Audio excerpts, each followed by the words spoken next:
ಮಲ್ಲಿಕಾರ್ಜುನ್ ಖರ್ಗೆ ಮನೆಗೆ ದೌಡಾಯಿಸಿದ್ದಾರೆ. ದೆಹಲಿಯಲ್ಲಿ ಏನಾಗಿದೆ ಹೇಳಿ ಸರ್ ಅಂತ ದುಂಬಾಲನ್ನ ಬಿದ್ದಿದ್ದಾರೆ.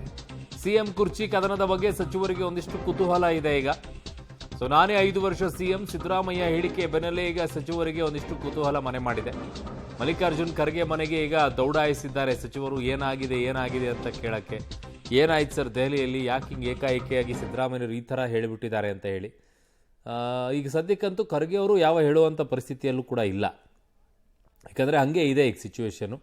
ಒಂದು ಹೇಳಿದ್ರೆ ಒಂದು ರೀತಿಯಾಗಿ ಆಗುತ್ತೆ, ಏನೂ ಇಲ್ಲದೆ ಇರುವಂಥ ಪರಿಸ್ಥಿತಿಯಲ್ಲಿ ಈಗ ಅವರಿಗೆ ಫಸ್ಟಿಗೆ ಬಿಹಾರ ಚುನಾವಣೆಯನ್ನು ಎದುರಿಸಿದರೆ ಸಾಕನ್ನುವಂಥ ಮಟ್ಟದಲ್ಲಿದೆ.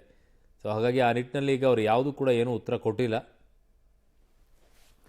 ನನ್ನ ಸಹೋದ್ಯೋಗಿ ರವೀಶ್ ನನ್ನ ಸಂಪರ್ಕಕ್ಕೆ ಸಿಗ್ತಾ ಇದ್ದಾರೆ. ರವೀಶ್, ನಿಜಕ್ಕೂ ಕೂಡ ಈಗ ಮಲ್ಲಿಕಾರ್ಜುನ್ ಖರ್ಗೆ ಅವರು ಇದೆಲ್ಲದಕ್ಕೂ ಕೂಡ ಉತ್ತರ ಕೊಡುವಂಥ ಪರಿಸ್ಥಿತಿಯಲ್ಲಿ ಇದ್ದಾರಾ ಅಂತ? ಯಾಕಂದರೆ ಬಿಹಾರ ಚುನಾವಣೆ ಒಂದು ಕಡೆಗಿದೆ, ಅದನ್ನು ಫೇಸ್ ಮಾಡಿದರೆ ಸಾಕು ಅನ್ನುವಂಥ ಪರಿಸ್ಥಿತಿಯಲ್ಲಿ ಅವರಿದ್ದಾರೆ. ಇದರ ಮಧ್ಯದಲ್ಲಿ ಇವೆಲ್ಲವನ್ನು ಕೂಡ ಬಗೆಹರಿಸ್ಕೊಂಡ್ಬಿಟ್ಟು ಏನಿಲ್ಲ ರೀ ಅಂತ ಹೇಳಷ್ಟೇ ಕಳಿಸೋ ಪರಿಸ್ಥಿತಿಯಲ್ಲಿದ್ದಾರೆ. ಬೇರೆ ಇನ್ಯಾವುದೂ ಇದ್ದಂಗೆ ಇಲ್ಲ ಅನ್ಸುತ್ತೆ.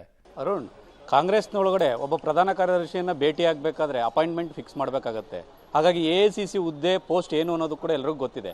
ಆದರೆ ಕರ್ನಾಟಕದ ಕಾರಣಗಳಿಗೋಸ್ಕರವಾಗಿ ಕರ್ನಾಟಕದವರೇ ಆಗಿರ್ತಕ್ಕಂಥ ಹಿನ್ನೆಲೆಯಲ್ಲಿ ಜೊತೆಗೆ ಸಚಿವರು ಏನೋ ಒಂದು ರೀತಿಯಲ್ಲಿ ಸೌಜನ್ಯಯುತವಾಗಿ ಮಾತನಾಡಕ್ಕೆ ಬರ್ತಾರೆ ಅನ್ನೋ ಸಂದರ್ಭದಲ್ಲಿ ಅವ್ರನ್ನ ಭೇಟಿ ಮಾಡಿದ್ದಾರೆ ಅಷ್ಟೇ. ಯಾವುದೇ ರೀತಿಯ ಅಪಾಯಿಂಟ್ಮೆಂಟ್ ಇಲ್ಲದೇ ಇದು ಒಂದು ರೀತಿಯಲ್ಲಿ ಚೈನ್ ಲಿಂಕ್ ವಿಸಿಟ್ ಆಗಿತ್ತು ಅಂತ ಸ್ಪಷ್ಟವಾಗಿ ಹೇಳ್ಬೋದಾಗಿದೆ. ಯಾಕೆಂದರೆ ಮೊದಲು ಆ ಒಂದು HC ಮಹದೇವಪ್ಪ ಮತ್ತು ಸತೀಶ್ ಜಾರಕಿಹೊಳಿ ಅವರು ಬರ್ತಾರೆ, ಜಮೀರ್ ಬರ್ತಾರೆ, ತದನಂತರ ಪರಮೇಶ್ವರ್ ಅವರು ಬರ್ತಾರೆ, ದಿನೇಶ್ ಗುಂಡೂರಾವ್, ಹಿಂಗೆಲ್ಲರೂ ಬಂದರೂ ಕೂಡ ಸೇರ್ಕೊಳ್ತಾರೆ.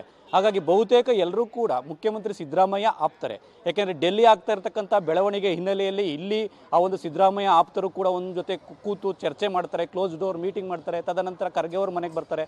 ಆದರೆ ಡೆಲ್ಲಿಯಲ್ಲಿ ಏನಾಗ್ತಾ ಇದೆ ಅನ್ನೋ ಕ್ಲಾರಿಟಿ ಯಾರೊಬ್ಬರಿಗೂ ಕೂಡ ಇಲ್ಲ.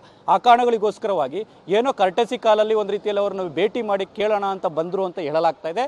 ಆದರೆ ಖರ್ಗೆ ಅವರ ಬಳಿ ಕೇಳಿದ್ದಾರೆ, ಅಂದರೆ ಸೌಜನ್ಯಯುತವಾಗಿ ಏನು ಸರ್ ಏನಾಗ್ತಾ ಇದೆ ಡೆವಲಪ್ಮೆಂಟ್ಸ್ ಅಂತ.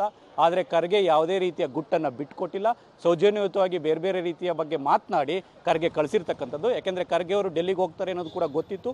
ಹೋಗೋ ಸಂದರ್ಭದಲ್ಲಿ ಒಂದು ಅರ್ಧ ಗಂಟೆ ಮುಂಚಿತವಾಗಿ ಬಂದು ಅವ್ರನ್ನ ಒಂದು ರೀತಿಯಲ್ಲಿ ದಿಢೀರಾಗಿ ಭೇಟಿ ಮಾಡಿರ್ತಕ್ಕಂಥದ್ದು. ಹಾಗಾಗಿ ಖರ್ಗೆ ಅವರನ್ನು ಕೇಳಿದರೂ ಕೂಡ ಯಾವುದೇ ರೀತಿಯ ಗುಟ್ಟನ್ನು ಬಿಟ್ಕೊಟ್ಟಿಲ್ಲ ಅಂತಲೂ ಕೂಡ ಮೂಲಗಳು ಹೇಳ್ತಾ ಇರ್ತಕ್ಕಂಥದ್ದು. ಅರುಣ್. ಓಕೆ ರವೀಶ್, ನಿಮ್ಮೆಲ್ಲ ಮಾಹಿತಿಗೆ ಧನ್ಯವಾದಗಳು.